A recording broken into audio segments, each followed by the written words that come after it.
Bonjour à tous. Bienvenue dans cet Explorimer. L'Explorimer, c'est un faux métier du secteur maritime, organisé par la Touline, association reconnue d'utilité publique, et avec le concours de la Cité des métiers de Marseille. Moi, je suis Michel Herrera, un bénévole de la Touline, officier mécanicien. Et deux mots sur la Touline. Vous connaissez peut-être pas forcément. C'est une association reconnue d'utilité publique qui a une trentaine d'années d'existence déjà, qui a été créée par des officiers de marine marchande à une époque où le contexte de l'emploi était déjà difficile et l'idée de base, c'était de mettre en relation les armateurs et les marins pour faciliter la recherche d'emploi. Donc ça reste toujours en fait d'actualité, mais les missions de la Touline se sont élargies. Et maintenant, la Touline a également une mission de formation, notamment de promotion de la VAE, la validation des acquis d'expérience, de promotion des métiers du maritime, ce qui est le sujet aujourd'hui, et évidemment d'accompagner et d'aider les marins dans leur reconversion, dans leur recherche d'emploi, enfin d'aider à l'orientation, ce qui est également le sujet aujourd'hui. Alors aujourd'hui, le sujet de cet infométier, c'est tout ce qui tourne autour de l'activité d'officier de port. Alors, nous remercions Monsieur Rollinger, le commandant du port de commerce de Brest, qui nous fait le plaisir donc de venir présenter son métier, son secteur et tout ce qui tourne autour, et notamment la manière dont s'exerce le métier et la manière aussi par laquelle on vient à ces fonctions. Alors, vous allez voir, c'est bien plus vaste qu'on imagine, c'est très intéressant. Et auparavant, je vais laisser la parole à Laura, qui est une de nos représentantes de la Touline à Marseille, qui va vous donner deux ou trois informations techniques. Et ensuite, on commencera notre Explorimer. Voilà, à toi, Laura. Parfait. Donc, je pense que vous voyez des règles techniques qui sont affichées normalement sur votre écran, ou en tout cas qui ne devraient pas tarder. Donc, pendant cet info métier, pour que tout se passe au mieux et qu'il n'y ait pas de trop d'interférences, c'est vrai que sinon ça peut devenir vite compliqué. Nous allons donc couper vos micros le temps de l'intervention de Monsieur Rollinger. Mais nous laisserons le chat actif pour si vous avez des questions. Et éventuellement, si au cours de l'intervention de M. Rollinger, il y a une partie peut-être un peu plus interactive, là, on débloquera les micros pour que vous puissiez participer. Donc, on reprendra vos questions qui ont été posées éventuellement dans le chat, soit en cours ou bien, si c'est plus pratique, à la fin de l'intervention. Donc, on se gardera un temps à la fin pour pouvoir répondre à toutes vos questions, donc à l'écrit si vous préférez, ou sinon à l'oral quand on aura débloqué les micros. Autre précision importante, on enregistre l'info métier qu'on diffusera ensuite sur notre chaîne YouTube. Donc pour cela, je vous conseille de couper vos caméras. Comme ça, si vous ne voulez pas finir sur notre info métier sur YouTube, même si c'est quand même une très bonne chose, je vous conseille de couper vos caméras. Alors, à la fin de l'info métier, on vous enverra un mail avec donc les coordonnées de la Touline, moi et puis ma collègue sur Marseille, les coordonnées aussi de la Touline à Brest, pour si vous avez des questions ou si vous souhaitez un accompagnement particulier vers une définition de projet professionnel, vers un métier de la mer ou toute autre question qui est en relation. Là également, on aurait besoin de connaître votre code postal. Donc, je vous invite à l'indiquer dans le chat, et puis comme ça, j'en prendrai note. Et si vous voulez, on peut commencer par un rapide tour de table où vous pouvez nous expliquer donc, dans le chat pourquoi est-ce que vous avez souhaité participer à cet info métier. Un petit peu, voilà, quelles sont vos attentes. Comme ça, on aura un petit aperçu voilà, de qui vous êtes, de ce que vous recherchez.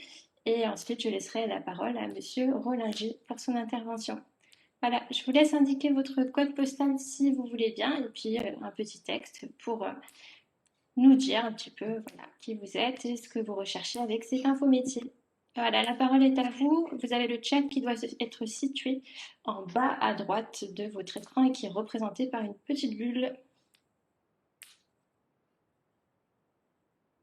La parole est à moi?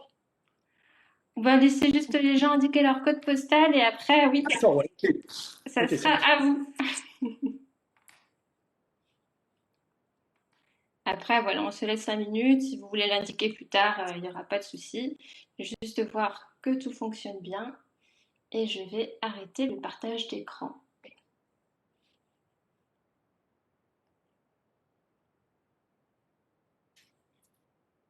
Parfait, je vois que ça commence déjà. Alors, un officier de la marine marchande qui souhaite se renseigner sur ce métier de commandant de port, un autre officier de marine marchande, un curieux, et alors j'ai quelques codes postaux que je vais noter. Merci beaucoup à tous pour les indications. Voilà, une personne intéressée par le métier d'officier de port, adjoint pour commencer, et qui est en reconversion depuis le métier de marin à la marine marchande. Donc voilà, c'est une bonne occasion un petit peu de voir ce que vous recherchez. Voilà, donc dès qu'il n'y aura plus de messages, je laisserai la parole à Monsieur Rollingy.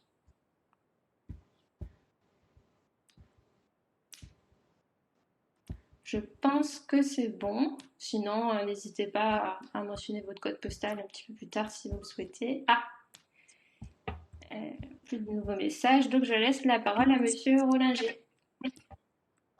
Très bien. Eh bien, écoutez, bonjour à tous. Une rapide présentation. Voilà, je suis dans le monde maritime depuis 40 ans. J'ai fait mes premières 20 années dans la marine nationale, j'étais sous-marinier. J'ai commencé matelot manœuvrier et j'ai fini maître principal navigateur et patron du pont de sous-marin. Ensuite, dans les années 2000, la question de la reconversion se posait et des collègues qui étaient déjà lieutenants de port, donc officiers de port adjoints, m'ont motivé pour passer le concours. Et là, quand je vois les officiers de marine marchande, vous êtes certainement déjà dans les clous. Je reviendrai plus tard sur le recrutement, je finis ma présentation. Euh, j'ai fait le port autonome de Dunkerque, ensuite de Nantes-Saint-Nazaire. Ensuite, au bout de 6 ans, j'ai fait mon concours d'officier de port. J'étais commandant adjoint à Cherbourg, puis ensuite commandant adjoint à Lorient. J'ai commandé Lorient pendant 2 ans et je commande Brest depuis septembre 2013. Alors pour les gens qui sont de la pointe de Bretagne, par le biais de la Touline, je vous propose d'ores et déjà de vous inviter une journée à la capitainerie pour voir comment ça se passe.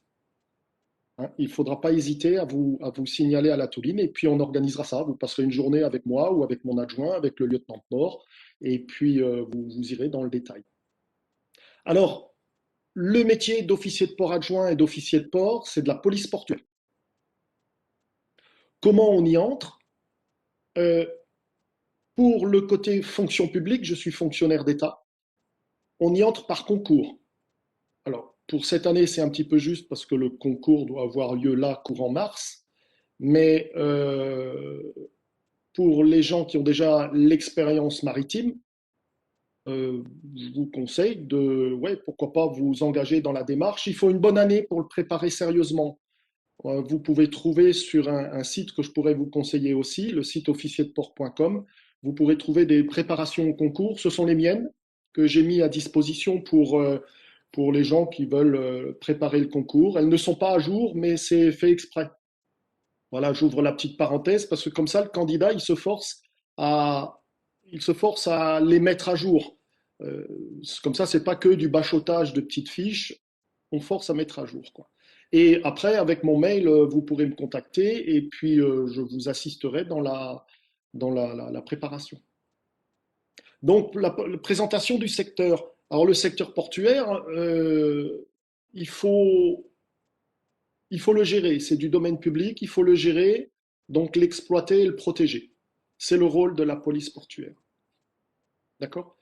euh, Pour la formation, bah, je vous en ai parlé. Point de vue État, pour être officier de port, agent de l'État, c'est par voie de concours. Donc d'abord, on fait un premier concours. Si on n'a pas les prérequis pour faire officier de port, c'est-à-dire capitaine et capitaine de deuxième grade et capitaine de premier grade, catégorie A de la fonction publique, euh, vous pouvez commencer par lieutenant de port. lieutenant-mort, vous pouvez faire ça pendant 6 ans, et au bout de 6 ans, vous préparez votre concours pour faire capitaine. Il y a aussi une autre voie qui est intéressante. D'ailleurs, je vais en former la semaine prochaine. Ça dure une semaine, enfin pour ma part, ça dure une semaine. Ce sont les auxiliaires de surveillance et les surveillants de port. Ça, par contre, ce sont des missions qui sont proposées aux agents des collectivités territoriales qui sont en charge d'un port. Par exemple, la région Bretagne est l'autorité portuaire de quasiment tous les ports de la pointe de Bretagne.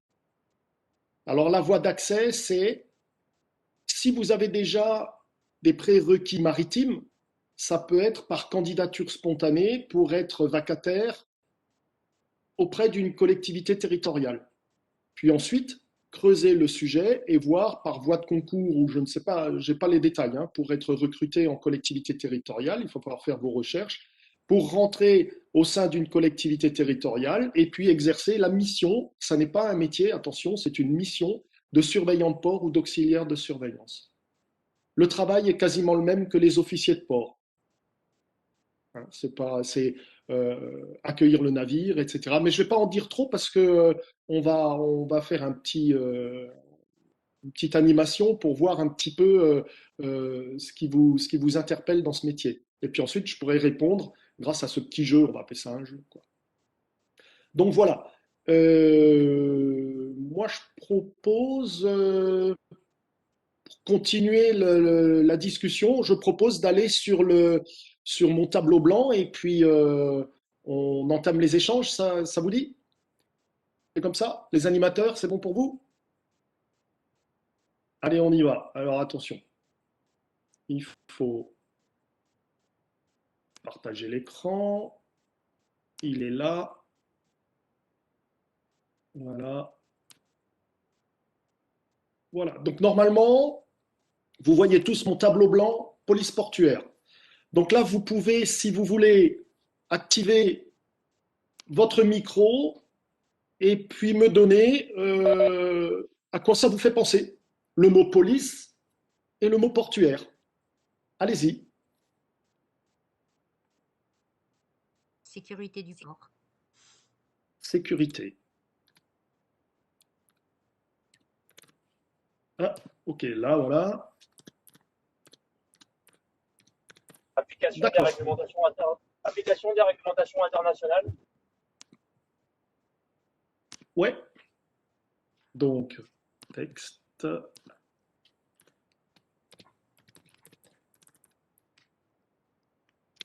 Ça, c'est l'officier marine marchande qui parle là. Oui. Quelqu'un d'autre, une autre idée? Il y en a plein, hein? Alors, quelqu'un dans le chat dit droit maritime ou droit de la mer Marpol.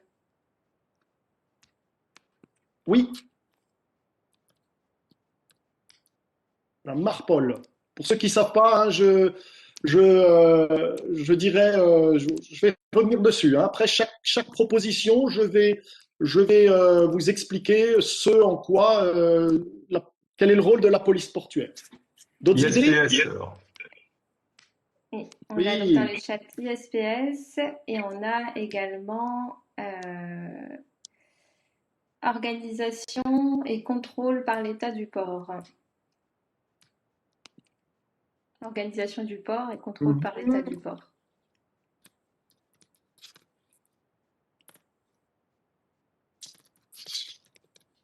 D'accord. Je vais la ranger. Ouais, je vais la ranger par là. Ouais. On a également, alors, pardon, je trouve, convention MLC, droit du travail maritime. N'hésitez pas à débloquer vos micros en bas à gauche. Donc, vous avez le petit icône du micro si vous souhaitez participer à l'oral. Pensez au mot. Ne pensez pas que maritime, pensez au mot police, hein. C'est une mission de police, c'est un métier de police, hein. Donc, qu'est-ce que ça vous interpelle, la police? Contrôle. La contrôle.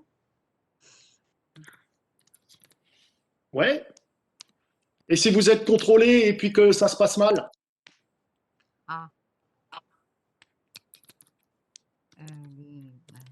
Je viens de l'écrire dessous. Des sanctions. Ok. Voilà. Et tout ça, des sanctions. Est-ce que vous avez le droit de sanctionner comme vous le voulez? Tiens, vous passez par là, lui, ce qu'il fait, ça me plaît pas, je sanctionne. Est-ce que vous avez le droit? Les limitations au niveau du poste, la limitation, enfin, des contraintes, enfin, je sais pas comment.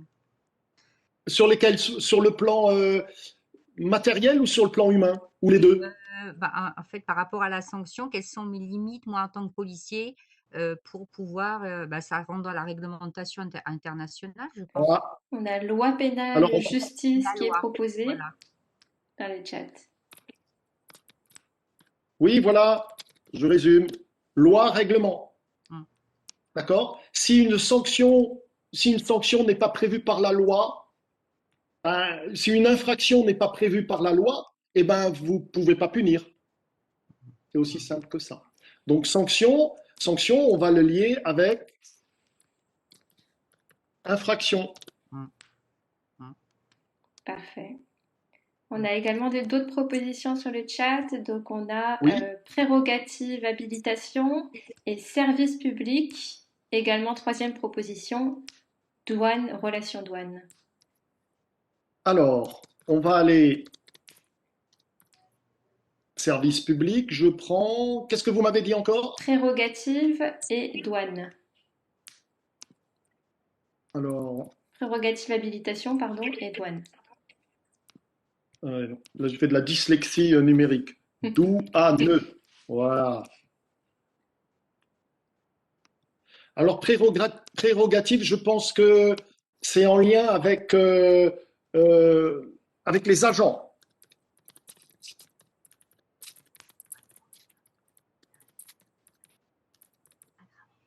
Je pense que c'est ça. Hein. La personne qui a chatté, c'est un petit peu l'esprit ou pas? Un peu ça. D'autres idées? Allez, on peut aller un petit peu dans le portuaire. Le port, il est là pour quoi faire? Qu'est-ce qui rentre et qui sort du port? Alors, on a proposition commerce. Et alors, qu'est-ce qui rentre et qui sort du port? Oui. Alors, accueil de personnes, de marchandises. Voilà. Et on a les bateaux, voilà. Oui. Les marchandises, bah, bien sûr. Et c'est de loin ce qui m'intéresse plus que les sanctions, hein, je vous rassure. Les navires. Oui. Les navires de plaisance ou les navires. Ouais, Ah ben voilà, ça vient. Plaisance. Vous voyez, tout ça, ça doit se. Hop, hop. Là. Est-ce qu'on m'a parlé de bateau? Oui, dans le chat, on a eu cette proposition. On a également le mot passager. Oui, bien sûr. Qui n'est pas une marchandise. Voilà. Même si le commerce est. Et alors attendez, on en a parlé de la marchandise? Oui, des marchandises. Alors les marchandises, qu'est-ce qui est intéressant de savoir dans les marchandises? Bah, tout ce qui est container, enfin, je sais pas. Alors il y a le conteneur, les conteneurs, pardon, ouais. Et quoi encore? Alors, on a plusieurs propositions. Je vais essayer de regrouper. Donc, on a navire, remorquage, lamanage, avitaillement, dangerosité, vrac, Ah, sac, vrac, liquide. ah bah là, là, ce sont les officiers de la Ah oui. marine marchande. Là, hein. Là, il y a du vocabulaire. Mais c'est ça, c'est ça. Allez, le vrac, il peut être. Alors, le vrac, ça, c'est marchandises. Il y a la dangerosité. Hein. Mhm, tout à fait. Dangereuse, oui, Mhm. tout à fait. Dans le vrac, on a du vrac liquide. Eh oui, le sans-plomb, il arrive par contre par navire-citerne. hein. Et on a également du vrac solide. Liquidi. Non, Liquidi, c'est un pays qui n'existe pas encore. Moi, Liquidi. autorisation Oui, de naviguer. Enfin, je sais pas, ça m'est venu à l'esprit les autorisations de naviguer, de rentrer dans le port. autorisation. Non.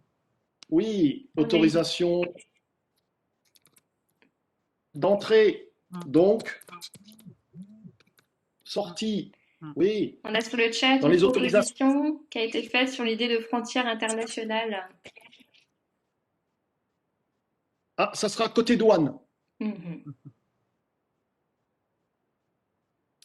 J'ai entendu parler tout à l'heure d'avitaillement, oui. Mhm. On avait une Entrée, sortie. Oui, navire, remorquage, lamanage, avitaillement. oui, oui, oui, pardon.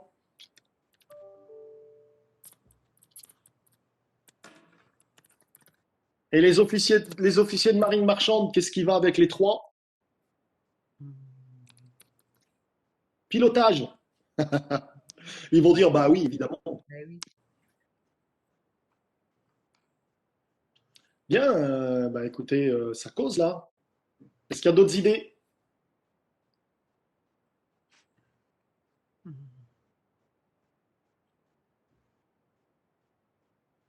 Eh bien, écoutez, on va parler autour de tout ça. Alors, l'ISPS. L'ISPS, c'est de la sûreté. C'est de la sûreté portuaire. Il y a il y a des fois des écarts de langage entre la sûreté et la sécurité. La sécurité, les officiers de marine marchande confirmeront, ça s'appelle en anglais la safety. Safety, c'est la lutte contre les sinistres. C'est la sauvegarde du navire, l'équipage, sa marchandise. L'ISPS, c'est de la sûreté. La sûreté, c'est plutôt contre les malveillances et en l'occurrence le terrorisme. La capitainerie, rôle de l'officier de port de la capitainerie, dans la sécurité ou safety, lutte contre les sinistres, quand un navire est dans le port, l'officier de port est alerté en premier, puis ensuite les services de secours, on se rend à bord et on se met à disposition du capitaine. Et la prérogative de l'officier de port, c'est de pouvoir monter à bord et ordonner les mesures s'il estime que le capitaine ne prend pas les bonnes. Alors du côté français, c'est pas pour Cocorico, mais sur le côté français, euh, quand les échanges en anglais se font bien, il n'y a pas de doute. Par contre, sur certains navires, il y a des capitaines, j'ai connu ça, il y a un capitaine qui ne s'est pas montré très très coopératif. Mais très vite, il s'est rendu compte qu'il avait plutôt intérêt à dire ce qui s'était passé. Voilà, donc l'officier de port est là. Pour les collectivités territoriales, le surveillant de port a aussi cette prérogative. Sur le plan ISPS, en effet, si dans une installation portuaire, un quai pour être un petit peu plus, pour vulgariser un petit peu le terme, ou à bord d'un navire, il y a une suspicion de clandestins ou de colis piégés ou des choses comme ça, l'officier de port a un document de sûreté, il ouvre la fiche réflexe qui va bien et il prend les premières mesures jusqu'à l'arrivée des services de déminage ou de police. Donc vous voyez que sur le côté sécurité, lutte contre les sinistres et sûreté ISPS, et attention, ça c'est pareil pour le surveillant de port et l'auxiliaire de surveillance. Hein. Quand je dis officier de port adjoint, ça vaut pour les deux missions de la collectivité territoriale. Alors c'est un peu moins, moins lourd pour les collectivités territoriales parce qu'elles ont des ports où il n'y a que des liaisons intérieures ou surtout des gros ports de plaisance. Néanmoins, un port de plaisance est une cible en matière de sûreté. En effet, des voyageurs qui viennent comme ça, peut-être mal intentionnés, à côté du port de Cherbourg, qui est attenant au chantier de construction de sous-marins, peuvent très bien passer un peu inaperçus sur leur navire de plaisance et installer des appareils d'écoute, des choses comme ça. C'est de la sûreté portuaire. Donc un surveillant ou un auxiliaire de surveillance, dans ses observations et dans le contrôle des gens qui rentrent dans le port de plaisance, peuvent avoir un rôle important à jouer en matière d'ISPS, en matière de sûreté. Quel sujet on peut voir? Autorisation. Alors là, autorisation, entrée, sortie, avitaillement, autorisation de peindre la coque, de faire des travaux de soudure, euh, autorisation de charger ou de décharger une marchandise, de la déposer à terre. Ça, c'est le cœur du métier au quotidien. Et ça, c'est de loin ce qu'il y a de plus intéressant. Alors, il est rare que la capitainerie refuse ou la capitainerie autorise et elle en fixe les conditions, ou elle refuse et elle précise au demandeur, voilà ce que vous pourriez faire, ce que vous devez faire pour que je l'autorise. Parce qu'on ne peut pas tout prévoir, bien que maintenant, sur 20 ans de métier, j'ai à peu près des fiches réflexes sur tout ce qui bouge et tout ce qui flotte sur un port, mais des fois, on a toujours des petites questions, des petites surprises, quoi. Ça, c'est le cœur du métier. Ensuite, contrôle, sanction, infraction. Alors, contrôle, on est là, hein. Donc, contrôle, si vous avez, voilà, quand vous avez délivré une autorisation, vous allez en contrôler la bonne exécution. Et si le demandeur n'a pas respecté les règles, on entre dans le constat de l'infraction. Et s'il le faut, on amène ça devant les tribunaux, soit le tribunal pénal, soit le tribunal administratif, et on demande une sanction. Alors, comme je vous l'ai dit tout à l'heure, sanction, infraction, vous ne pouvez pas constater, et n'importe qui d'ailleurs, dépositaire de la force publique, ne peut pas constater une infraction si elle n'existe pas. Et en l'occurrence, dans le métier d'officier de port, surveillant de port et auxiliaire, ces infractions sont codifiées. Et le texte qui va bien, c'est le code des transports. Voilà, ça c'est le document, comme on le dit sur beaucoup de choses, c'est notre Bible. Tous nos pouvoirs sont inscrits dans le code des transports. Dans le code des transports, vous trouverez également qui est en charge de faire respecter ces textes. Et en l'occurrence, les agents en charge de la police portuaire. Maintenant, vous les connaissez, des officiers de port, catégorie A de la fonction publique, des capitaines, des officiers de port adjoints, catégorie B de la fonction publique, les officiers de port adjoints, des lieutenants de port, et au niveau des collectivités territoriales, des auxiliaires de surveillance et des surveillants de port. Ces gens-là sont clairement identifiés dans le code des transports. Leur rôle, ce qu'ils peuvent constater, comment ils doivent le faire, c'est dans ce texte. Alors, ensuite, remorquage, lamanage, pilotage. Alors, dans un port, pour tout ce qui concerne les entrées et les sorties de navires, remorquage, lamanage, pilotage, capitainerie, c'est incontournable. Si l'un des quatre ne sait pas faire ou ne peut pas faire, à ce moment-là, le navire n'entre pas ou ne sort pas. Et la capitainerie a toujours le dernier mot. Là, par exemple, j'ai un navire brise-glace qu'on appelle du type Yamal, Y-A-M-A-L. Ce sont des méthaniers brise-glace. Maintenant, vous savez que la route du Nord-Ouest est possible. Les Russes ont construit une série de navires méthaniers, des LNG, on les appelle comme ça. Ce sont des navires magnifiques. Mais il est venu en forme de radoub. Donc, une forme de radoub, on fait rentrer le navire, on assèche, il se pose sur l'étain et puis il est au sec. C'est ce qu'on dit aussi, on le met au sec. Et puis, on peut visiter la coque. Eh bien, ce bateau, il est rentré dans une forme qui fait 57 mètres de large et lui, il mesure 50 mètres de large sur 300 mètres de long. Et la forme en fait 320. Donc, vous voyez la difficulté pour rentrer ce bateau-là. Il voulait sortir aujourd'hui. J'ai dit non. Non, parce que les conditions météo à Brest, avec des rafales à plus de 30, voire 40 nœuds et un vent de l'ordre de 20 nœuds constant, les officiers de marine marchande me confirmeront, ça commence à être un petit peu juste. Et on le sortira lundi. Donc voilà le rôle de la capitainerie. Je sais que le remorquage, le lamanage et surtout le pilotage ne s'y sont pas opposés. Si après il y a discussion, De toute façon, l'officier de port a le dernier mot. Moi, mon rôle, et on en est là, également loi, règlement, mon rôle principal aussi, c'est de protéger le domaine public portuaire. La forme de Hadoop dans laquelle est ce navire, c'est un outillage public. Ça nous appartient à nous. Donc si moi je dis non, je ne veux pas que ce bateau qui a que 2,50 m ou 3 mètres à droite et à gauche pour sortir avec ce force de vent, j'ai pas envie qu'il aille abîmer la forme et ensuite on peut plus utiliser, selon les dégâts, on risque de plus pouvoir utiliser cette forme pendant des mois, eh ben j'interdis le mouvement. J'ai le dernier mot. Donc quand on parle d'entrée, sortie, autorisation, l'officier de port est complètement dans ce domaine-là. Moi, j'aime bien quand on est dans ces situations-là, oui.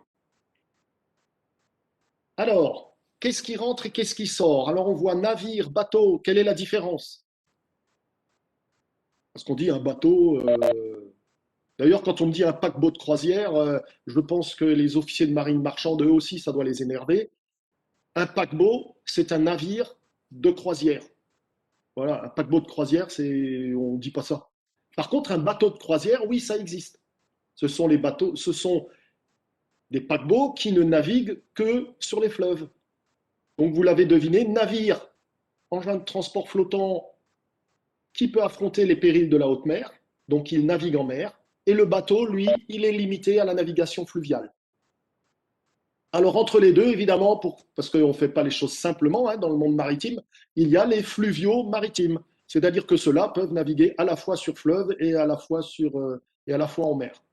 De toute façon, la réglementation, l'une ou l'autre des réglementations s'impose, soit parce qu'il est en partie fluviale, soit parce qu'il est en partie maritime. En général, ces bateaux ne doivent pas faire plus de 100 mètres de long, ce qui est déjà pas mal sur un fleuve. Alors, les marchandises, on a vu, de vrac liquide, vrac solide. Les bateaux sont de différentes tailles. En vrac liquide, par exemple, pour faire du butane, du propane, vous allez avoir des bateaux d'une centaine de mètres. Pour le gaz naturel, ben oui, on arrive presque à 300 mètres, avec des volumes pas possibles. Dans le vrac solide, vous avez le transport de grains, le transport de minerais, et tout ça, il y a des réglementations qui s'imposent. Et j'y reviendrai tout à l'heure, parce qu'on m'a parlé de droit, de réglementation internationale, pardon. Et dans ces marchandises, qu'elles soient en vrac ou en conteneur, elles sont dangereuses ou pas. Là aussi, quand un navire va s'annoncer pour décharger telle ou telle marchandise en vrac, en conteneur, solide, liquide, c'est le rôle de la capitainerie. D'abord, le capitaine doit bien évidemment déclarer que sa marchandise est dangereuse ou pas, mais c'est également à la capitainerie de vérifier si sur le port en question, cette marchandise peut être déchargée, déposée à terre, et dans quel cas elle délivrera les autorisations qui vont bien. D'abord l'autorisation d'entrée et l'autorisation de manutentionner la marchandise. Et tout ça, j'en arrive là, en respectant d'abord la réglementation internationale, en l'occurrence une qui s'appelle la SOLAS. Alors, Safety of Life at Sea. Alors, on ne la fait pas respecter dans le sens sanction-infraction. On peut s'assurer, grâce à ce texte, que la marchandise qu'il transporte est vraiment dangereuse ou simplement polluante. Voilà, là on va déjà dans le détail, mais ce texte-là viennent s'ajouter en complément des recueils ou d'autres codes, par exemple pour le transport chimique en vrac ou pour le transport de gaz en vrac. Ce sont des documents sur lesquels on va se reporter, qu'on va analyser pour savoir quels sont les risques que représente cette marchandise. Alors je vous rassure, dans les ports, par exemple à Brest, on débarque du propane, du sans-plomb et du gasoil. Donc ces produits, on les connaît, ils sont habituels, mais on pourrait très bien à un moment me dire, voilà, quelqu'un qui voudrait débarquer 3000 tonnes d'ammoniac à Brest par poids lourd. Il transférerait sa marchandise d'un navire au poids lourd. Je peux tout de suite vous dire que ça sera non. Mais pour dire non, il va falloir qu'on étaye notre réponse et que cette réponse, on l'envoie à l'autorité portuaire et, acteur important dans un port comme celui de Brest, le préfet. Donc vous voyez, vous pouvez être connecté à un certain niveau de décision, votre expertise va être écoutée, entendue et analysée également à, on peut dire, au plus haut niveau régional ou départemental. L'autorité portuaire, je vous rappelle, pour Brest, c'est la région Bretagne, pour beaucoup de ports de la pointe Bretagne, et pour le département du Finistère, j'aurai affaire directement au préfet. Donc vous voyez que l'analyse des textes là est importante. Hein. Réglementation internationale. Alors pour la petite histoire, la SOLAS, c'est grosso modo le texte qui a vu le jour au lendemain du naufrage du Titanic. Les États membres, hein, et ces textes sont édités par l'OMI, l'Organisation maritime internationale. Elle édite tous ces textes pour la réglementation internationale et les officiers de la marine marchande les connaissent très bien et des fois bien mieux que la réglementation nationale. Mais c'est normal puisque eux, ils naviguent dans les ports étrangers, donc l'exploitation de leurs navires, c'est d'abord de l'OMI. Nous, on est là de toute façon pour leur rappeler quelques règles nationales dans le cadre des autorisations. Voilà. C'est notre boulot, c'est le boulot de la police portuaire.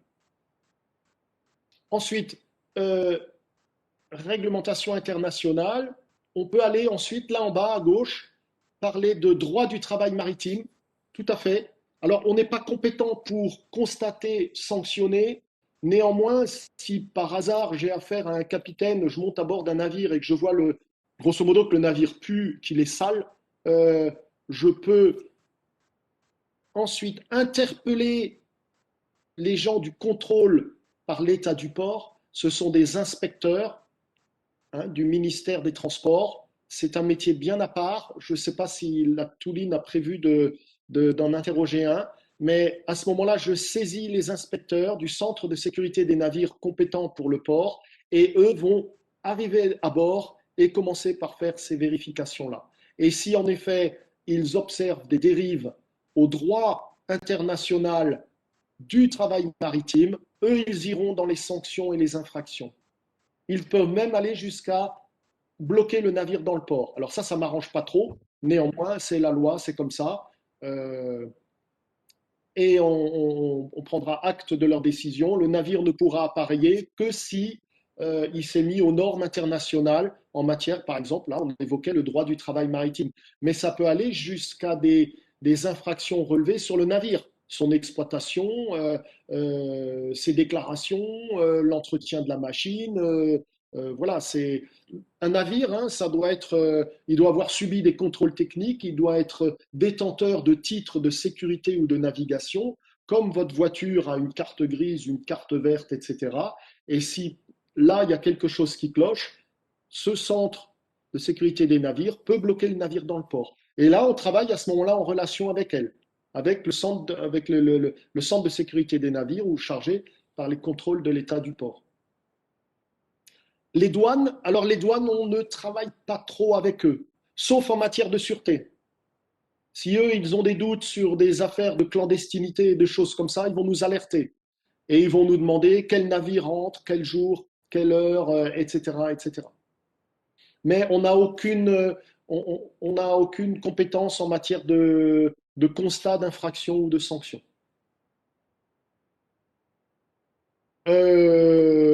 Écoutez, moi, j'ai répondu un petit peu à tout ce qu'on a affiché là. Moi, je pense que c'est déjà pas mal. Je vais fermer la fenêtre. J'arrête le partage? Ouais, hein, on vient Oui, on peut faire à ça. la discussion de visu. Voilà, j'agrandis mon écran. Voilà, ben on peut.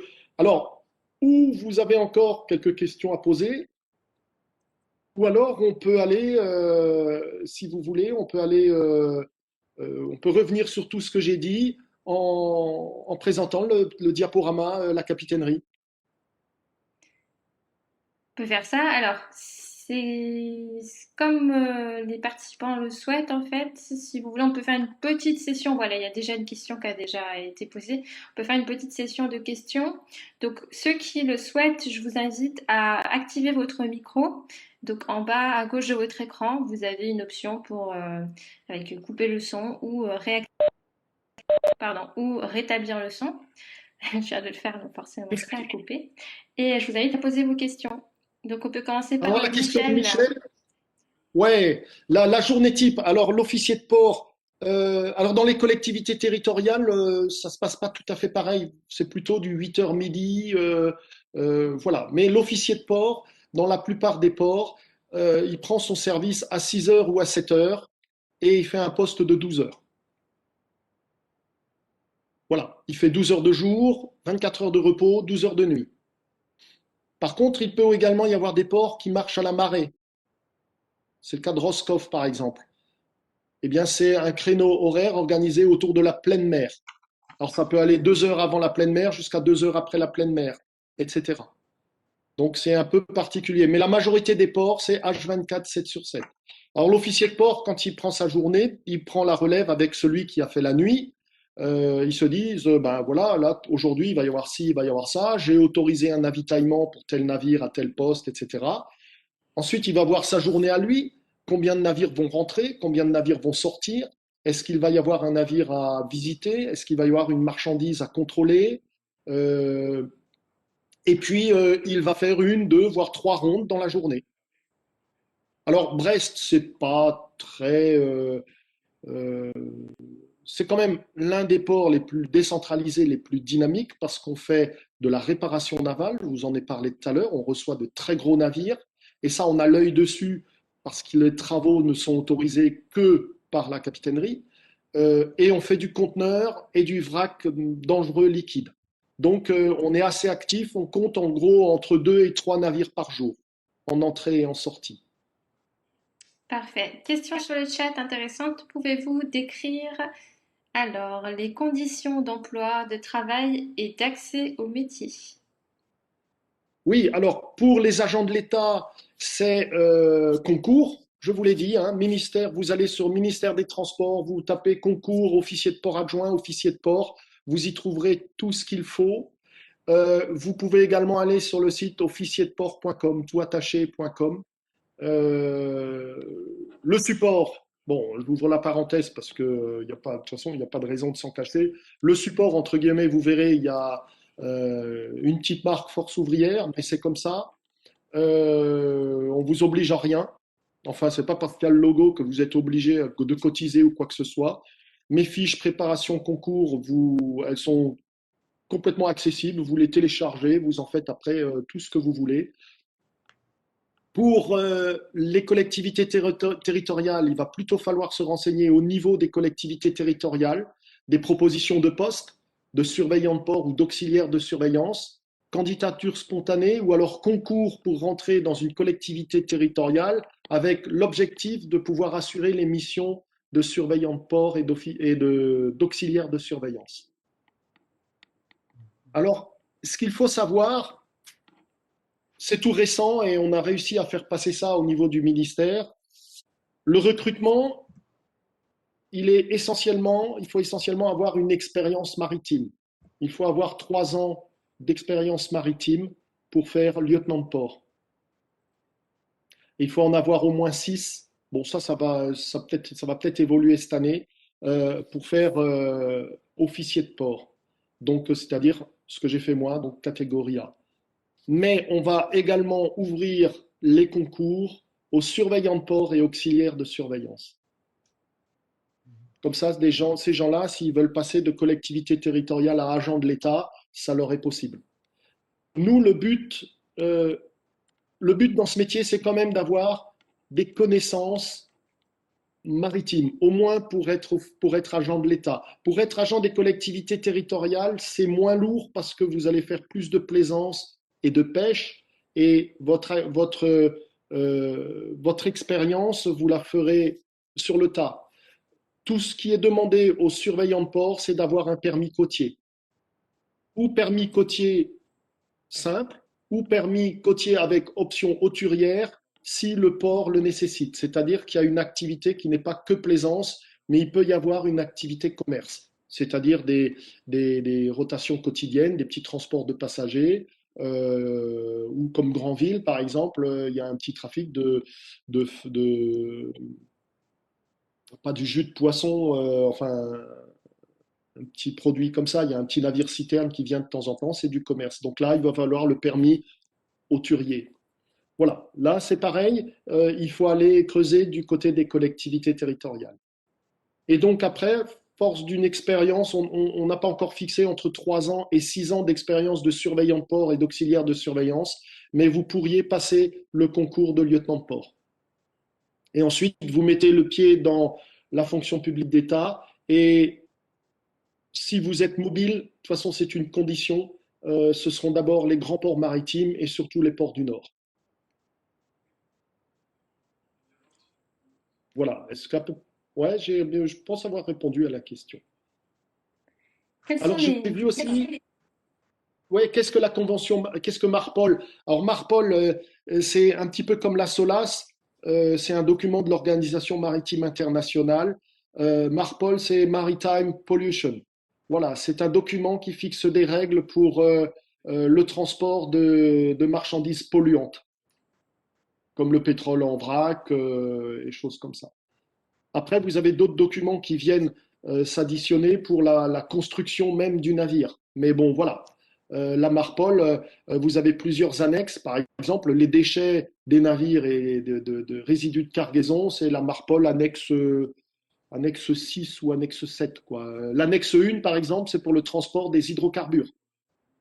Voilà. Et une infraction à la Marpol, attention, ça coûte cher, hein. Et là, nous, on constate, et c'est de l'ordre judiciaire pénal. On peut constater, rechercher l'infraction, c'est-à-dire rechercher le navire qui a fait lors de sa manutention, qui a laissé partir 200-300 litres de gasoil. Bon, je ne fais pas de pétrole brut, donc ça pourrait être que ça. Et la sanction est très lourde, hein. C'est 2 ans d'emprisonnement et 30 000 euros d'amende pour le port. Après, vous avez des parties civiles qui peuvent également porter plainte, hein. Alors, Voilà. une autre question de Michel. Quelle est la mobilité nécessaire? Et pour les changements d'affectation, ils se font tous les combien de temps? J'ai mis 13 ans pour arriver à commander le port de Brest et la famille habite à une trentaine de kilomètres. Non, moi, j'ai pas regardé sur la mobilité. Moi, dans les années 2000, ce que je voulais, c'est connaître un maximum de ports et un maximum de marchandises parce que j'avais dans l'esprit de finir, entre guillemets, par commander un port. Donc, je voulais un maximum de connaissances. Euh, pour la géographie, euh, bah, c'est tous les ports côtiers, à part peut-être, pas peut-être, mais des ports fluviaux. Mais là, il faut viser une collectivité territoriale qui a un port fluvial. Vous en avez sur la Moselle, vous en avez sur le Rhin, vous avez le port autonome de Paris, vous avez le port autonome de Strasbourg. Voilà, il faut faire vos petites recherches sur ce côté-là. Après, la mobilité, comme pour les agents de l'État, hein, la mobilité, c'est les grands ports maritimes. Donc, c'est d'abord le Nord ou alors Marseille. Voilà, ce sont des grands gourmands d'officiers de port adjoints parce que dès que les officiers de port adjoints par exemple, veulent revenir en pointe de Bretagne, Saint-Malo, Brest. Brest, c'est foutu pour 10 ans. Voilà, le prochain qui va partir, c'est un départ en retraite, hein. Donc pas avant 10 ans. Donc ça peut être long, ça peut être long. Mais le métier, euh, voilà, c'est passionnant, c'est passionnant. Des fois, c'est un peu long. Quand j'étais lieutenant de port à Dunkerque, 3 heures d'amarrage d'un pétrolier géant au terminal pétrolier des Flandres, un 23 décembre à 3 heures du matin. J'ai pas eu froid parce qu'on est super bien équipé, mais je pensais à tout le monde qui était devant un petit feu de bois à préparer le réveillon du lendemain, quoi. Donc voilà. Et bon, ce sont les rigueurs du métier. Oui, oui. Alors, à quoi ressemble un cours de préparation au concours? Alors, si vous allez sur le site officierteport.com, vous allez voir. Euh, mais l'éventail, il est très large. C'est une connaissance de droit constitutionnel, du droit pénal, du droit administratif, de l'exploitation des navires, du transport des marchandises, de la construction des quais, de l'exploitation des ports. C'est énormément de sujets. Et au concours, on vous met dans une situation, par exemple un navire transportant un gaz liquéfié, en rentrant dans une écluse, à défoncer la porte. Voilà. Qu'est-ce que vous faites en tant que lieutenant? Et avec toutes les connaissances que vous avez acquises en préparant votre concours, vous répondez à la question. Eh ben voilà, euh, euh, je pars de là, il va falloir constater l'infraction, etc. Il va falloir constater une pollution s'il y en a une. Il va falloir estimer les dégâts s'il y en a. Alors, il y en a certainement. Des dégâts sur l'écluse, des dégâts sur le navire, faire la relation entre les dégâts navires et le transport de la marchandise, les risques qu'il y a avec la marchandise. Est-ce qu'il y a une fuite? Est-ce qu'il peut y avoir une fuite? Voilà, jusqu'à aller jusqu'à un rapport complet que vous allez faire à votre commandant pour lui exposer la situation. Donc la préparation au concours, moi je présente ça sur des fiches, sur des thématiques qui sont à connaître ou à savoir aborder ou à avoir une bonne connaissance. Et lorsque vous êtes au concours mis en situation, pouvoir prendre chacune de ces fiches, voir si elle a la place dans votre compte-rendu de l'accident et puis vous en servir pour rendre compte à votre commandant. Et puis, si c'est bien fait, eh ben, vous décrochez votre concours. Ensuite, vous êtes à la partie écrite. Ensuite, vous passez à un oral d'admissibilité. Le jury est composé de, d'un administrateur des affaires maritimes. Moi, j'ai eu euh, le chef du service juridique du port de Bordeaux à l'époque et d'un officier de port, qui en général est commandant d'un port. Donc, vous avez quelqu'un qui saura amener, si les deux autres ne sont pas contents, vous aurez quelqu'un qui saura amener un avis objectif en disant, mais attendez, moi, en tant que commandant de port, si on me répond comme ça me va très bien. Vous voyez, donc après, l'oral, c'est l'entretien d'embauche. C'est pas parce que vous aurez fait premier à votre concours que vous serez pris. C'est l'entretien d'embauche. C'est là qu'on voit les personnes qui ont bachoté ou les personnes qui se sont donné la peine de creuser un peu le sujet. Par exemple, j'ai reçu, et elle est aujourd'hui encore à Brest, j'ai reçu il y a 15 jours une candidate de la Marine nationale. Elle a passé une journée. Ça fait 1 an qu'elle le travaille et la journée qu'elle a passée avec nous, ça lui a permis de faire cet exercice de relier sur le terrain et sur des cas concrets, avec une journée avec un officier de port et mon lieutenant de port, de mettre tout ça dans le réel. Et j'ai fort espoir pour cette dame. Je pense qu'elle va décrocher son concours, oui. Parce qu'elle était déjà bien câblée, elle avait déjà un vocabulaire juridique. Vous vous rappelez, je vous ai rappelé du Code des transports. Les mots qu'elle a utilisés sont les bons mots. Ce sont les mots qu'on retrouve dans ce document. Donc c'est quelqu'un qui en effet a travaillé. J'ai très bon espoir. Alors qu'est-ce qu'il y a? Ben voilà, à quoi ressemble, quelle matière, ouais. De toute façon, la Touline pourra vous transmettre mes coordonnées. Éric Rollinger, eric.rollinger@finistère.gouv.fr, et vous pouvez ensuite me poser tout un tas de questions complémentaires. Il n'y a vraiment pas de problème. Et éventuellement, je retourne, comment dire, je relance l'invitation pour tous ceux qui sont de la Pointe bretonne. Vous pouvez. Est-ce que le métier se féminise? Oui, oui, oui, oui, bien sûr, bien sûr. Bien sûr, alors c'est un peu compliqué côté État parce que il faut déjà avoir fait une bonne quinzaine d'années dans la marine marchande et c'est proportionnel à la quantité de personnel féminin côté marine marchande. Il y en a quand même, je crois, un peu plus dans la marine nationale. Et oui, il y a des femmes, oui, oui. Alors vous avez un document que vous pourrez consulter sur le site officierteport.com, c'est l'annuaire des officiers de port. Et là-dedans, en le feuilletant, vous pourrez voir quel est le taux? J'ai pas le taux hein, de dames qui sont avec nous, mais vous verrez qu'il y en a quand même quelques-unes, oui. Oui, oui. À des postes assez hauts, hein. Il y a Madame Péroise qui est capitaine de première classe, adjointe au commandant du port de Marseille. C'est pas rien. Hein. Il y a encore, il y a deux, il y en a une aussi qui est adjointe au commandant du port à Nantes-Saint-Nazaire. Voilà, ce sont des gens avec qui j'ai échangé récemment ou lors d'une réunion qui étaient présentes. Voilà. Donc oui, ça se féminise. Oui, tout à fait, sans problème. Quelle va être l'évolution en termes d'embauche des OP dans les prochaines années? Ah, Hmm. ben, c'est une, c'est en effet une bonne question. Moi, j'ai envie de dire, le port, domaine public, il doit être protégé, il doit être exploité. Donc, c'est une police spéciale. Donc, il va en falloir de toute façon des officiers de port, des auxiliaires de surveillance ou des surveillants de port, des agents en charge de faire respecter la police portuaire, il en faudra. Après, il est évident que le côté fonction publique, ben, c'est connu de tous, hein, ça y va à grands coups de sabre. Hein. Néanmoins, nous, dans les capitaineries agents de l'État, on est arrivé un petit peu au taquet, c'est-à-dire que si moi, on m'enlève un officier de port, je ne sais pas comment je vais pouvoir remplir mes missions de police. Voilà, c'est comme un commissariat de police, s'ils ont 50 policiers, puis que du jour au lendemain, on en leur a 4 ou 5, ben, ils peuvent peut-être moins faire leur travail. Pour moi, je suis confiant. Je suis confiant. Des concours, il y en a tous les ans. Donc, ça veut dire que le besoin est constant. Par contre, il n'y a pas beaucoup de place. Ça, c'est sûr, oui. Oui. Il faut sortir les griffes.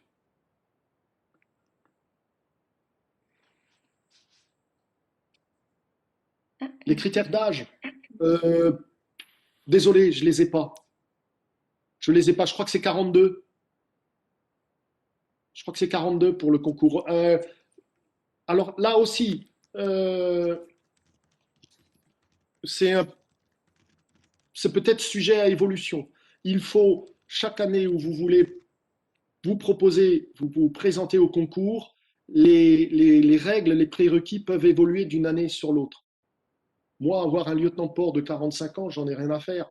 Même tout jeune, entre guillemets, il a encore au moins presque 20 ans à faire. Donc, si c'est quelqu'un qui a une bonne expérience maritime portuaire d'ailleurs, c'est tout ce que je veux. C'est tout ce qu'on veut d'ailleurs. Je pense que les commandants de port parlent le même langage que moi. On veut quelqu'un de motivé, d'expérimenté et qui n'a pas peur d'aller à 3 heures du matin à bord d'un navire ou recevoir un navire, le mettre à quai. Voilà, c'est ça l'essentiel, quoi. La rémunération, oula, la rémunération, moi j'ai bien la mienne en tête. Je ne vous cache pas, au bout de 40 ans de service, je suis à 4000 net, impôts retirés. Voilà. Et comme je ne cache pas non plus, et c'est une petite parenthèse que j'ouvrirai, hein, c'est peut-être un peu tard pour certains, mais ça peut être pour d'autres une option. Comme je suis un ancien de la Marine nationale, je cumule avec ma pension. Voilà. Donc je ne suis pas à plaindre et je ne me plains pas d'ailleurs. Alors pour la Marine nationale, pour les plus jeunes d'entre vous, sachez que un recrutement jusqu'à 30 ans, c'est possible. Sachez que faire de la réserve, c'est possible. C'est aussi une flèche que vous apportez hein, à votre arc hein, pour aller plus loin ailleurs, peut-être dans une démarche.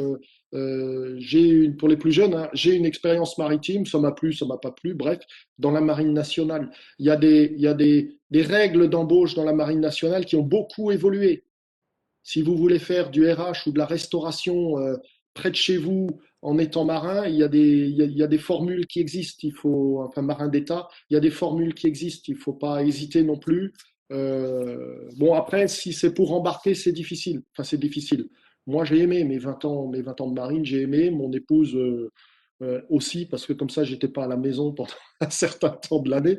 Mais J'ai aimé ma marine, oui, oui, oui, oui. Bon, ce sont des absences, hein, c'est du mauvais temps, c'est de la tempête. Mais d'ailleurs, pour le mauvais temps, c'est pour ça que j'étais au sous-marin, parce que on ferme tout, on plonge et on est tranquille.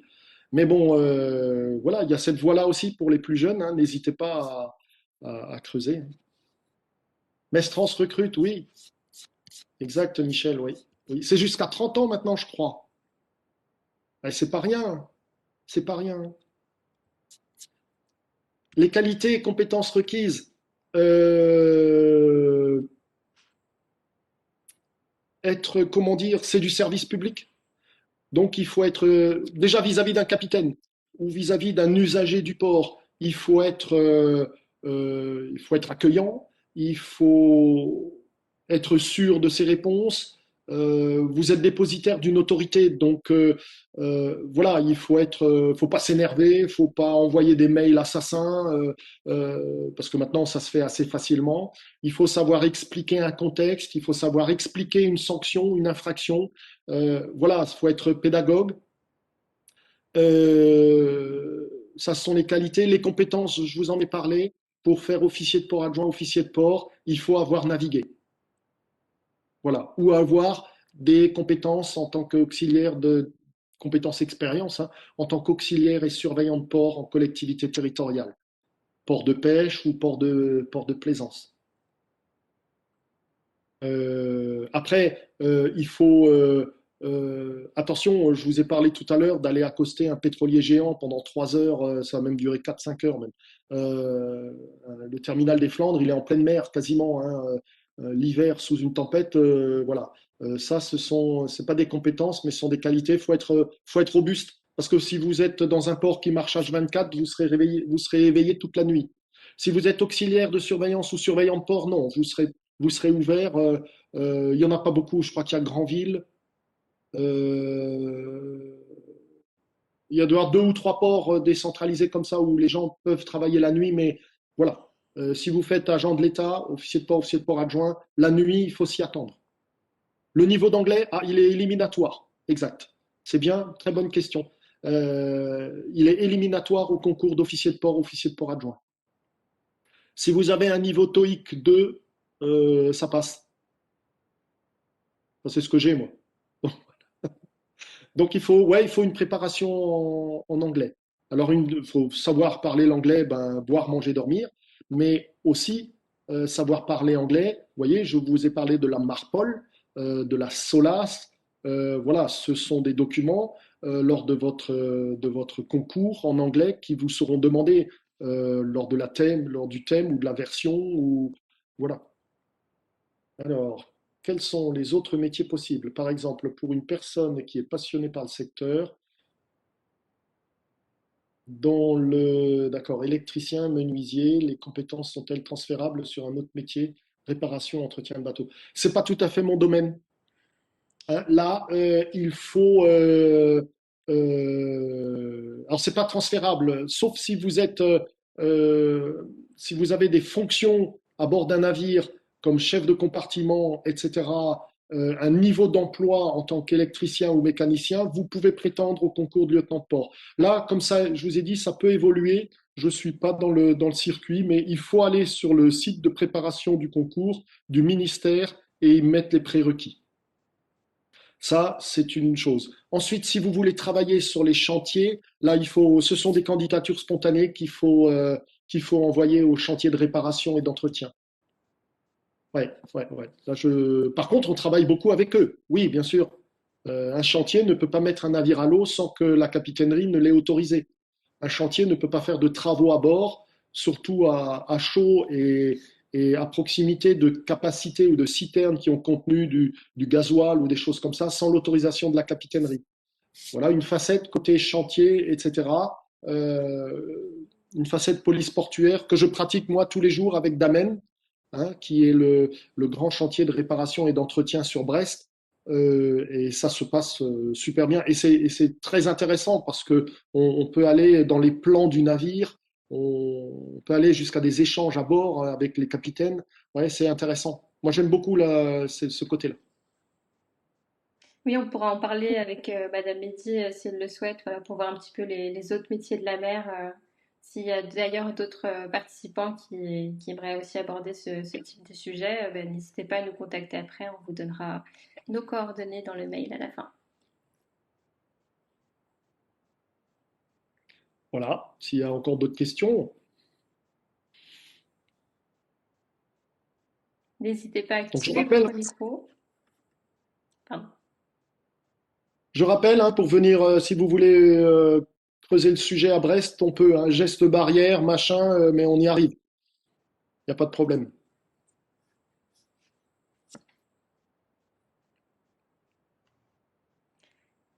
Parfait. Alors, est-ce qu'il y a une dernière question? Sinon, on va voir après vers quoi on se dirige. Donc, pourquoi pas le diapo que vous avez préparé ou sinon d'autres Ouais, questions?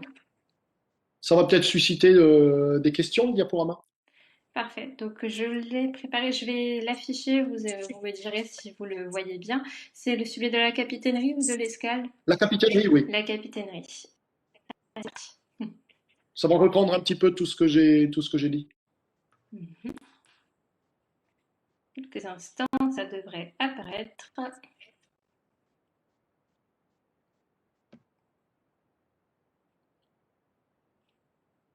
Vous voyez tout bien?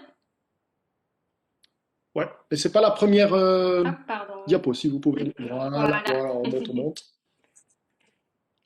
Vous me Ah, c'est vous qui dites, pilotez alors, hein? oui, vous me dites quand vous voulez que je change de diapo. Eh bien, passons à la suivante. Alors là, on peut rester sur ça. Non, on peut rester parce que je peux décrire un petit peu ce qui se passe, si vous voulez. Euh, la photo principale, vous voyez, c'est un navire Panamax hein, qui fait 232 mètres de long sur une trentaine de large, qui rentre à l'Orient. Donc, vous voyez que la passe, elle n'est pas large. Hein. Bon, ce qui peut nous être proposé, enfin, il suffit qu'on le demande, bon, là, pas à cause de questions Covid, hein, c'est de monter à bord des navires avec les pilotes et puis faire la rentrée d'un bateau, quoi. C'est toujours agréable de mettre les pieds à bord. Et la petite photo, c'est une photo au petit matin d'un quai de l'Orient où on manutentionne du vrac du grain. Donc là, on parlait un petit peu de, de, de qualité. Vous voyez, il ne faut pas avoir peur de patauger un petit peu dans la boue. Hein. Voilà, on peut avancer si vous voulez.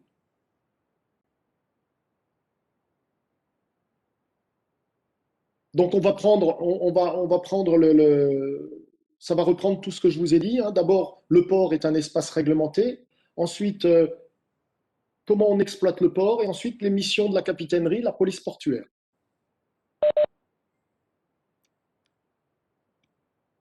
On peut avancer. Hop. Donc un espace réglementé, vous voyez, je vous ai parlé des sanctions, etc. Donc les textes qui vont m'aider à faire respecter la police portuaire, ils sont tous prévus dans le Code des transports, dans le règlement général de police. Alors la ZMFR, c'est la zone maritime et fluviale de régulation. Alors ce qui est bien dans une capitainerie, quand elle est bien dimensionnée, comme sur les grands ports maritimes, vous avez des officiers de port qui régulent la navigation dans cette zone maritime et fluviale de régulation. Elle autorise un navire à mouiller, elle autorise le pilote à monter à bord, elle autorise à rentrer, à sortir, etc. Là, c'est un petit peu comme la tour de contrôle d'un aéroport. Il y a le règlement particulier de police. Le règlement général de police donne, comme il l'indique, des règles générales. C'est l'État qui l'impose, mais comme chaque port est particulier, il peut y avoir une déclinaison particulière du règlement. Et ça sera précisé dans ce document-là. Le règlement pour la manutention des marchandises dangereuses, je vous en ai parlé.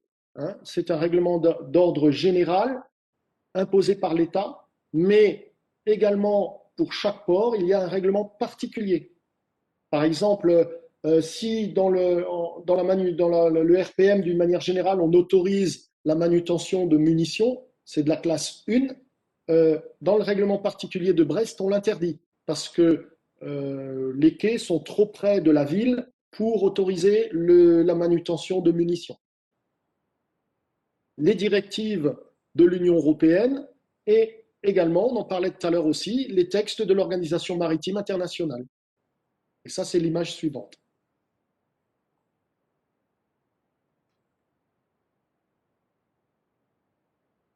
Voilà, les textes de l'OMI les principaux textes qu'on utilise quasiment au quotidien dans une capitainerie. Vous avez la convention FAL, ça ce sont les déclarations que doivent faire les capitaines. L'IMSBC, ce sont les règles de manutention des vracs solides. Le code IMDG, voilà, on parlait de marchandises dangereuses, c'est d'abord ce document-là qu'on va consulter. Le CSC, c'est pour les conteneurs, la MARPOL, la SOLAS, je vous en ai parlé. L'ISPS, c'est pour la sûreté portuaire. Et là, le dernier, c'était pour bien remplir, équilibrer la diapo, parce qu'il y en a encore pas mal, hein, des documents comme ça. Là, par exemple, c'est le recueil qui va me servir à vérifier une marchandise déclarée produit chimique. Voilà. Et puis les règles de construction et d'équipement du navire. Donc voilà un échantillon des documents OMI qu'on utilise.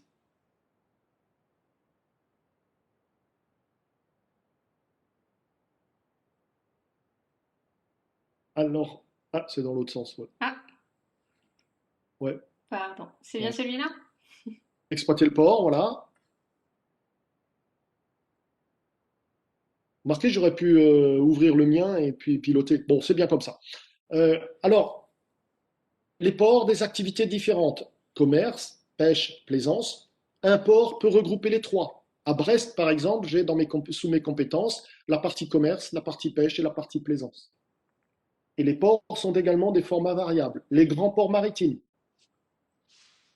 Alors là, par exemple, dans un grand port maritime, en parlant de recrutement, et ça tombe bien, vous voyez le diaporama, parce que j'en ai pas parlé, ça peut en intéresser certains. Les grands ports maritimes recrutent des auxiliaires de surveillance. Donc, contrairement à ce que j'ai dit, autant pour moi, ce n'est pas réservé aux collectivités territoriales. Les grands ports maritimes peuvent également recruter des auxiliaires de surveillance. Donc là, c'est candidature directe, c'est CV, motivation, et vous passez devant le président du directoire, parce que c'est lui qui nomme aux emplois, et il vous embauche ou pas. Et il vous formera ensuite. Les ports décentralisés, avec un trafic important ou un trafic de marchandises dangereuses, par exemple Brest. Brest, Saint-Malo, Bayonne, voilà, ce sont 27 ports où il y a des officiers de port. Et ensuite, les ports complètement décentralisés. On viendra dans le détail tout à l'heure. Pour les candidats marine marchande, si vous n'avez pas, pour préparer votre concours, si vous voulez poser le sac, vous pourriez envoyer CV, lettre de motive au grand port maritime le plus proche ou si vous êtes mobile, à n'importe lequel. Et vu vos compétences marine marchande, ils pourraient facilement vous embaucher en tant qu'auxiliaire. Et sur 1 an ou 2 ans d'auxiliaire, si vous voulez franchir le pas pour faire officier de port adjoint, vous êtes dans le bain. C'est une démarche qui est intéressante. Et c'est bien de revenir sur le diaporama parce que je l'avais un petit peu oublié tout à l'heure. Enfin, je l'avais en tête, mais dans le fil de la conversation, j'ai fini par l'oublier. On peut aller à la diapo suivante. Alors la capitainerie, vous voyez, elle est au centre de tout le fonctionnement portuaire. Le côté administratif, hein, elle représente l'autorité portuaire. Les seules personnes sur qui on n'a pas d'autorité, c'est le contrôle des douanes, et, par exemple vétérinaire et phytosanitaire. Voilà. Par contre, l'agent maritime, ça s'appelle plus comme ça, maintenant c'est l'agent consignataire. On voit le lamaneur autour du bateau. Hein. Voilà, on est en relation avec l'armateur, l'équipage, alors plutôt avec le capitaine du navire, hein, le pilote et le remorqueur, vous voyez là. Voilà une petite image qui regroupe l'ensemble des acteurs portuaires sur lesquels la capitainerie a autorité, sauf, je le disais, les douanes.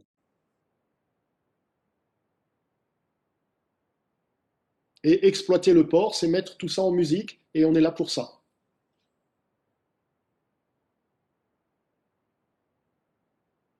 Alors les missions, on les assure, les missions de police, on les assure au titre de 2 autorités.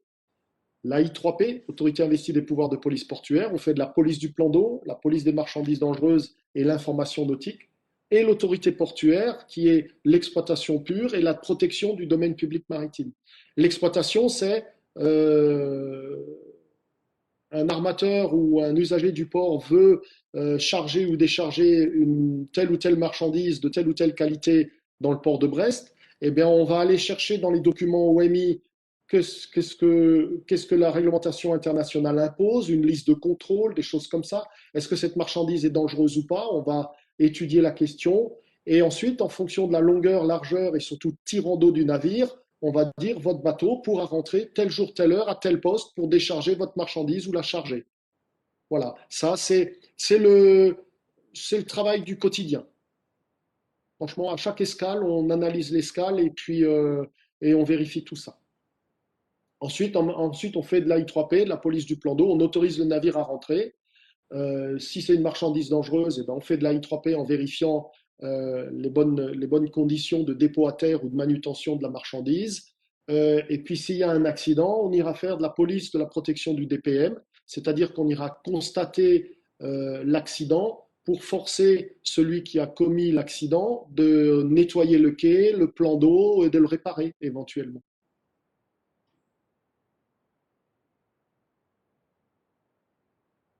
Alors ces deux autorités, dans un grand port maritime, elles sont cumulées par le président du directoire, mais elles sont contrôlées par le préfet.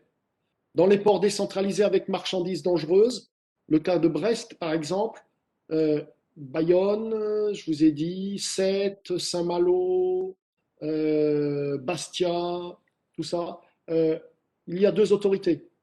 Une, la collectivité territoriale qui est autorité portuaire propriétaire du port. Si jamais vous êtes candidat via une collectivité pour une collectivité territoriale, c'est cette autorité-là qui vous embauchera. Et le préfet du département pour ce qui est de la police de l'autorité de l'AI3P. Bon, des fois, ça peut être un petit peu, moi je ne connais pas trop ça à Brest, mais dans certains ports, c'était un petit peu olé olé, parce que une collectivité territoriale, c'est un petit peu politique, sinon beaucoup, et le préfet, lui, c'est l'État. Et je ne vais pas vous apprendre, des fois, un politique de collectivité territoriale n'est pas copain avec l'État. Mais bon, voilà. Ça finit par s'arranger parce que il ne faut pas que le bateau reste là, il ne faut pas que la marchandise reste là, il faut que le sinistre soit circonscrit, etc. Mais il peut y avoir des petits différends. Dans certains ports, c'est arrivé.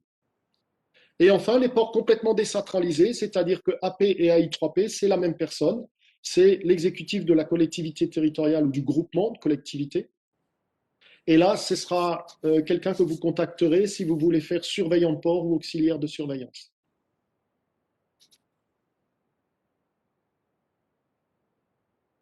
Alors, le champ d'application des missions de la capitainerie, c'est à l'intérieur des limites administratives d'un port ou, je vous en ai parlé tout à l'heure, de la zone maritime et fluviale de régulation.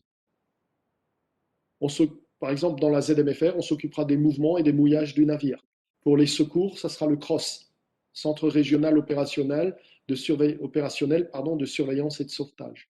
Par contre, dans les limites administratives, pour les secours, on aura affaire au CODIS, les sapeurs-pompiers. Et si on a besoin d'un officier de police judiciaire, on appellera la police nationale. Alors que dans la zone maritime et fluviale de régulation, ça sera la gendarmerie maritime si elle a une vedette dans le coin.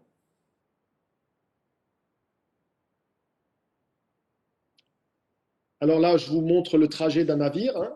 À la haute mer, pour certaines infractions ou en matière de surveillance, c'est le prémar ou l'action de l'État en mer qui est compétent.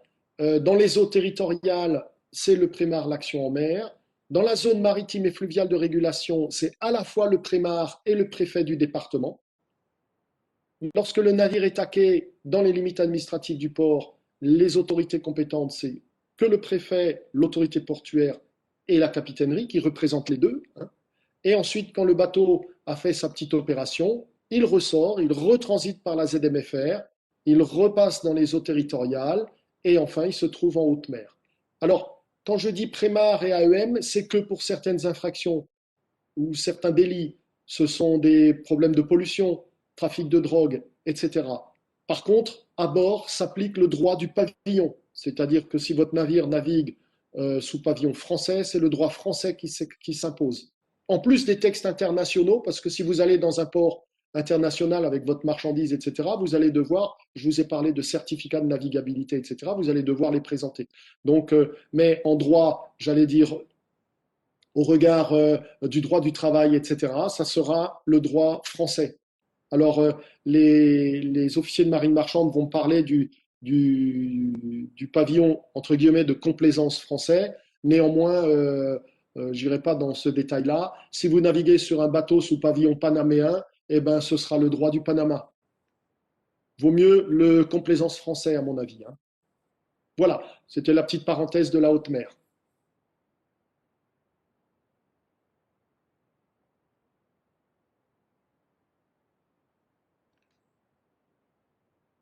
On peut continuer. Je pense que ça, on est sur les fonctionnaires d'État. Est-ce que vous le voyez s'afficher? Voilà, c'est bon. Ouais, Ah, c'est parfait. ça. Voilà. Donc, les capitaineries, la police portuaire, on revient sur le sujet. Vous voyez, ça boucle hein, finalement, hein. Les fonctionnaires d'État, ce sont des officiers de port, cadres de catégorie A. Ce sont des capitaines, alors il faut que je la corrige, c'est plus du premier grade maintenant, mais c'est de première classe, et des capitaines de deuxième classe. Et les lieutenants de port, ce sont des agents de catégorie B, lieutenants de port de première classe ou de deuxième classe. Et ça, c'est par voie de concours. Les prérequis, je vous l'ai dit tout à l'heure, pour surtout les gens qui ont déjà une expérience maritime, allez sur le site de préparation au concours, le site de prérequis du ministère des Transports, et vous aurez le détail d'ancienneté, de diplôme, etc. Et ensuite, on va passer sur les fonctionnaires des collectivités territoriales. Ça devrait s'afficher. Voilà. Donc, ce sont des missions, ce n'est pas un métier. Si vous allez en collectivité territoriale, vous n'allez pas dire je veux faire surveillant de port. On va vous attribuer un métier, vous allez concourir pour un métier. Et de là, comme vous aurez choisi une collectivité territoriale, autorité portuaire d'un port, eh bien vous préciserez lors de votre entretien que vous voulez faire auxiliaire de surveillance ou surveillant de port. Avec, vous voyez, je l'ai précisé là, les auxiliaires de surveillance, port décentralisé, donc c'est par la voie d'entrée dans dans une collectivité territoriale. Et en grand port maritime, c'est candidature spontanée et vous écrivez au président du directoire. Les adresses et contacts pour les grands ports maritimes, vous les aurez dans l'annuaire des officiers de port. Rappelez-vous, sur le site officiersdeport.com, tout attaché, vous aurez l'annuaire et là, vous aurez les adresses et vous aurez les coordonnées du commandant du port. Donc à ce moment-là, déjà, vous pouvez contacter, peut-être que pour les gens qui sont dans la marine marchande, il y a des noms qui vont vous rappeler quelqu'un et puis ça peut faciliter les choses, hein. Vous contactez et vous demandez si il y a des postes d'auxiliaires qui sont ouverts, est-ce que vous pouvez présenter, etc. Vous commencez par tâter le terrain. Alors, tous ces auxiliaires et surveillance doivent être qualifiés au Centre national de la fonction publique de la CNFPT, et c'est là que je vais intervenir la semaine prochaine. Alors là, voilà le champ d'application de la police portuaire. En vert, c'est pour moi. Je prends le port de Brest, hein. En bleu, ce sont les militaires, c'est tout petit. Et en vert, voilà, je suis compétent sur tout ce qui se passe dans les limites administratives, dans tout ce qui est entouré de vert. Le rouge, c'est le port du Moulin Blanc, c'est l'autorité portuaire, c'est le maire. Donc vous voyez l'étendue des compétences et des officiers de port. Là, c'est une photo du terminal agroalimentaire de Lorient. Vous voyez la taille du bateau, vous voyez la taille des outils. Euh, voilà, il y a du gros bateau qui peut rentrer dans un port comme Lorient. Et tout ça, c'est notre domaine. On autorise, on interdit, on surveille, on contrôle, on constate. Ce sont les dernières images, je crois, non? Là, c'est pris de mon bureau, c'est le côté réparation navale à Brest. Donc vous voyez que quand il y a du monde, eh bien ça grouille de partout. Donc il faut être attentif. Le Pertusola, par exemple, c'est un navire citerne. Il était inerté, donc attention aux coactivités qu'il y a à côté. Il faut être prudent. Et derrière, là-bas, en forme 3, c'est un espèce de bateau à tout faire. C'est passionnant ces bateaux-là. Et ils sont pleins d'outils, pleins de moteurs, pleins de machines. Voilà, on voit passer de tout. Là, c'est encore pris de mon bureau. Voilà, c'est l'un des plus grands navires qui existent un pétrolier géant, qui rentre dans la forme de Radoub numéro 3, qui fait 420 mètres de long, et le bateau, lui, doit en faire presque 400, quoi. Donc voilà, quand il y a de l'activité et des monstres comme ça, ben, c'est passionnant. Voilà, en bas, là, c'est une vue générale du port de Brest avec un shuttle tanker là, de presque 300 mètres aussi, un Knudsen pour les marins de commerce doivent, euh, doivent connaître l'armement Knudsen. Voilà, vous avez mon mail en bas. Il faut pas hésiter. Alors, je ne suis pas au bureau là pendant une quinzaine de jours, donc pas avant début avril.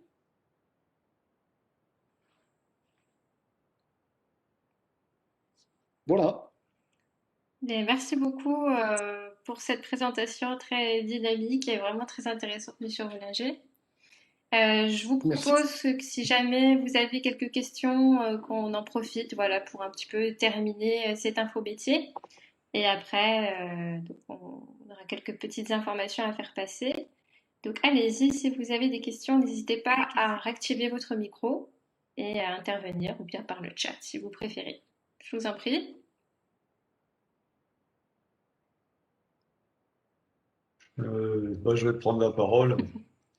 Je crois qu'on a quand même vraiment bien fait le tour du sujet, hein. Merci Eric Pinger, c'était vraiment très complet.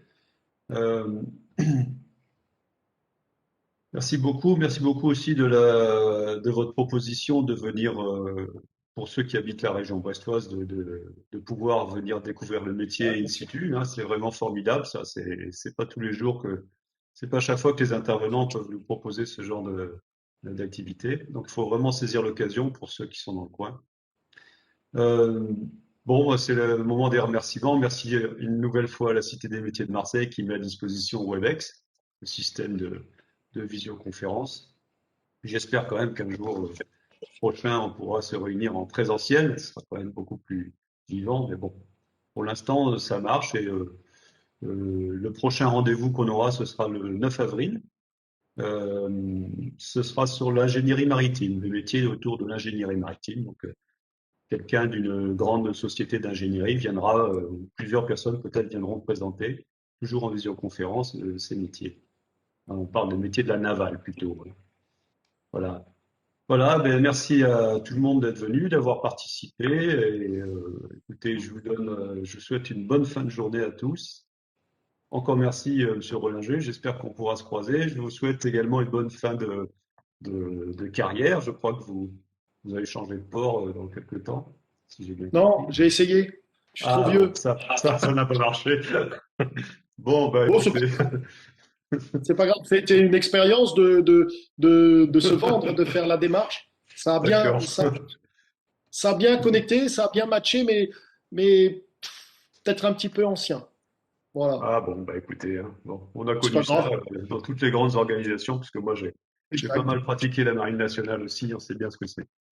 Il faut savoir se Exact. vendre à partir d'un certain niveau, c'est pas toujours facile. Il y a beaucoup de paramètres en ligne de compte. Mais en tout cas, bon, voilà, donc on voit que il y a des possibilités, c'est un métier passionnant et vraiment encore merci et à bientôt. Et à bientôt à tous, hein, sur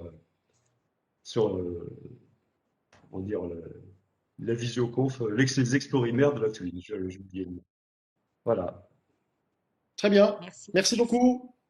Au revoir. Merci. Merci. Au revoir. Au revoir à tous. À bientôt. À bientôt.